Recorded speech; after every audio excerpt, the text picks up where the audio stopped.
বিছানার পাশাপাশি বসে জবা সূর্যের হাত ধরে বলল, একটা কথা রাখবে? সূর্য কিছুটা বিরক্তি ভাব নিয়ে বলল, তুমি মরার আগে আমাকে বিয়ে করাতে চাও, তাই বলবে তো? হ্যাঁ, এই অনুরোধটা রাখো।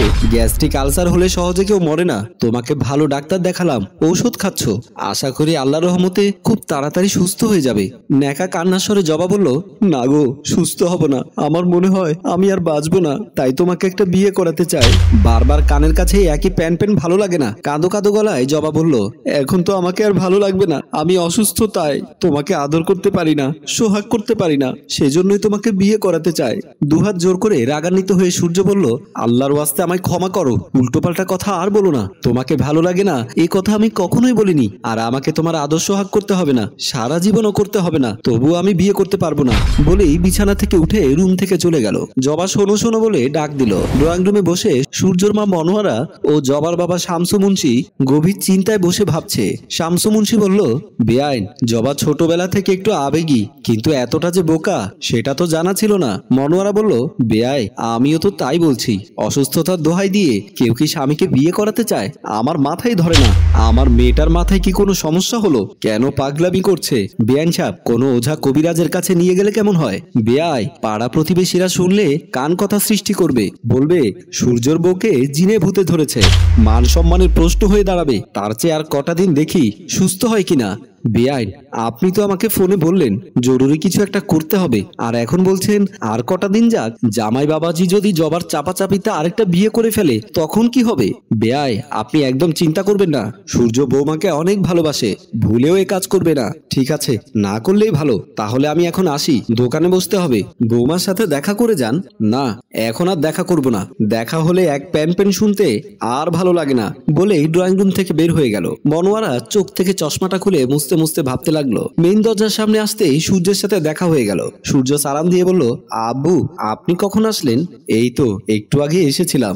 বেয়ান আমাকে ফোন দিয়ে আসতে বলল, সেজন্যই আসলাম। জবার পাগলামির বিষয়ে কথা হচ্ছিল বেয়ানের সাথে। আব্বা, এসব কি বলছেন?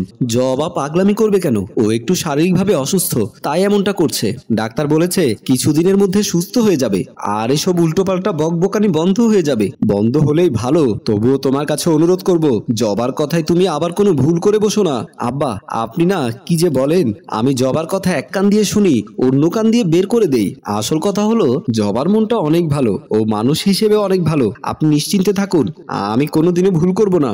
আমি এ দোয়াই করি, আল্লাহ পাক তোমাদের সব সময় ভালো রাখুন, সুস্থ রাখুন। আমি আসি বাবা বলেই শামসু মুন্সি দরজা খুলে বের হয়ে গেল। মনোয়ারা তার বিছানায় বসে বালিশের কাভার ঠিক করছিল। এমন সময় আস্তে আস্তে হেঁটে এসে শাশুড়ির পাশে বসে জবা বলল, আম্মা, আপনাকে একটা দায়িত্ব দিয়েছিলাম, কত দূর কি করলেন? মনোয়ারা বলল, তুমি কষ্ট করে বিছানা থেকে উঠে আসলে কেন? আর কোন দায়িত্বের কথা বলছো? আম্মা, আপনি তো দেখছি ইদানিংকাল সব ভুলে যান। আপনাকে না বললাম আপনার ছেলের জন্য নম্র ভদ্র একটা মেয়ে দেখতে? আমি মরার আগে ভালোই ভালোই তার বিয়েটা দিয়ে যেতে চাই।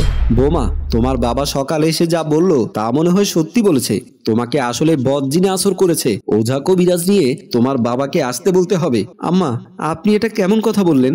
আমি দিনগুনি কখন মরবো? ওসব বদজিন পরি গোনার টাইম আমার আছে? আপনাকে যা বলছি সেটার দিকে একটু নজর দিন। আর ভালো কথা, আব্বু সকালে এসব উল্টোপাল্টা কথা কি ফোনে আপনাকে বলেছে? না, ফোনে বলেনি, বাসায় এসেছিল। কই, আমার সাথে তো দেখা করলো না। তোমার আব্বাও তোমার এইসব উল্টোপাল্টা কথা পছন্দ করে না, তাই হয়তো তোমার সাথে দেখা করেনি। জবা কাঁদো কাঁদো গলায় বলল, বুঝেছি, এই পৃথিবীতে কেউ কারো নয়। আমার বাপও আমার বিপদের সময় আমায় চেনে না। থাক, তার কথা বাদ দিন। আপনি আপনার কাজটা একটু জলদি করুন, আমার হাতে আর বেশি সময় নেই বুঝি বলেই বিছানা থেকে উঠে রুম থেকে বের হয়ে গেল।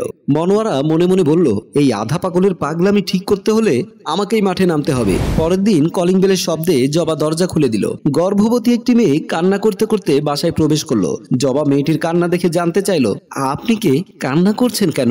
আমার নাম বকুল, এ বাড়ির বউ। আপনি কে? বউ মানে? কার বউ? আমি সূর্যের বউ, আর আমার পেটে ওর 7 মাসের বাচ্চা। এমন কথা শুনে জবার মাথার উপর যেন চরকি ঘুরছে। আম্মা আম্মা বলে শাশুড়িকে ডাক দিল। মনোয়ারা তার রুম থেকে দৌড়ে এসে বলল, কি হয়েছে বৌমা, এইভাবে ডাকছো কেন? কাঁদো কাঁদো গলায় জবা বলল, আম্মা এই মহিলা কি বলছে এসব, ও নাকি সূর্যের বউ বলেই অজ্ঞান হয়ে পড়ে গেল। মনোয়ারা বলল, হাই হাই, কি হলো? সূর্য? সূর্য? জবার জ্ঞান ফিরল, চোখ মিলতে দেখলো বিছানার উপর শুয়ে আছে। পাশে শাশুড়ি ও খাটের পাশে দাঁড়িয়ে সূর্য ও বকুল একে অপরের সাথে তর্ক করছে।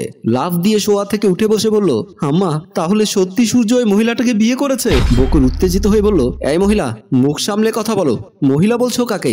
আমি এই বাড়ির বউ, আমার বাচ্চার অধিকার নিতে এই বাড়িতে আমি এসেছি। সূর্য বলল, বিশ্বাস করো জবা, এই মেয়েকে আমি চিনি না, জীবনে কখনো দেখিনি, আজ প্রথম দেখলাম।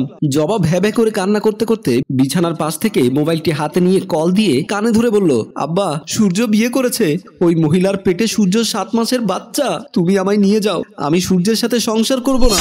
বলেই কলটি কেটে দিয়ে বলল, সূর্য তুমি কেমন করে পারলে আমাকে ঘরে রেখে এই মহিলাকে বিয়ে করে সন্তানের বাপ হতে?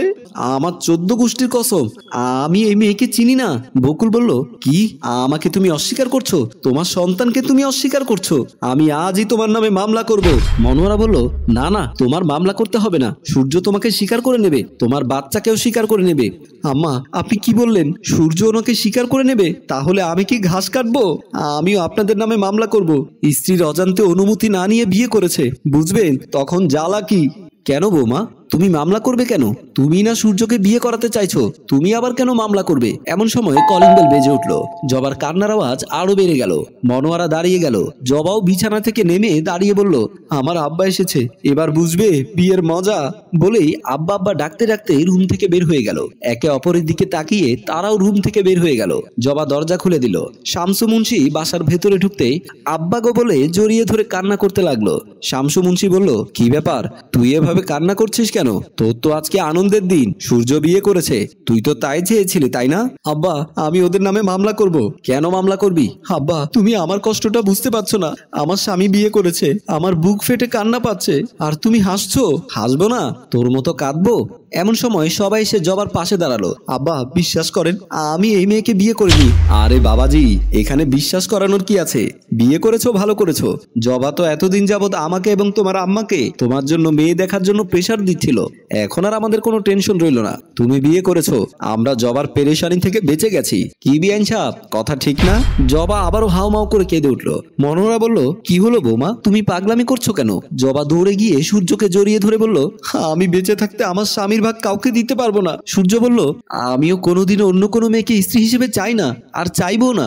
সবাই হা হা করে হেসে উঠলো। সূর্য জবা সবার হাসি দেখে তো অবাক। শামসু বলল, আরে আমার বোকা মেয়ে, আমরা জানি তো তুই যা মুখে বলিস তোর মনটা কখনোই বলে না বা চায় না, তাই তো তোর শাশুড়ি আর আমি একটু নাটক করলাম। জবা বলল, আব্বা তুমি কি বলছো? আমি তো তোমার কথার আগাগোড়া কিছুই বুঝতে পারছি না। মনোহরা বলল, তুমি তো সব সময় সূর্যের বিয়ে বিয়ে করো, এই মেয়েটা আমার বান্ধবীর মেয়ে, তোমার পাগলামির ঘোড়া লাগাম টানতে এই নাটক আমরা করলাম। সূর্য বলল, তোমরা এই কাজটা ঠিক করনি, দেখছো তো জবা অসুস্থ। শামসু মুন্সি বলল, আসলে জবার কিছুই হয়নি, ও হয়েছে ওর মায়ের মতো বেশি আবেগী আর স্বামী ভক্ত, তাই তো সব সময় সূর্যকে নিয়ে ওর যত চিন্তা। প্রিয় ভিউয়ার্স, আপনাদের কি মনে হয়, জবার এগুলো কি পাগলামি নাকি সূর্যের প্রতি ভালোবাসা? কমেন্ট করে জানিয়ে দিন। গল্পটি ভালো লাগলে লাইক কমেন্ট ও শেয়ার করুন। রচনায় ফেরদৌস অপু, প্রযোজনায় মঞ্জুর মোর্শেদ, পরিচালনায় রেজাউল কবির চৌধুরী।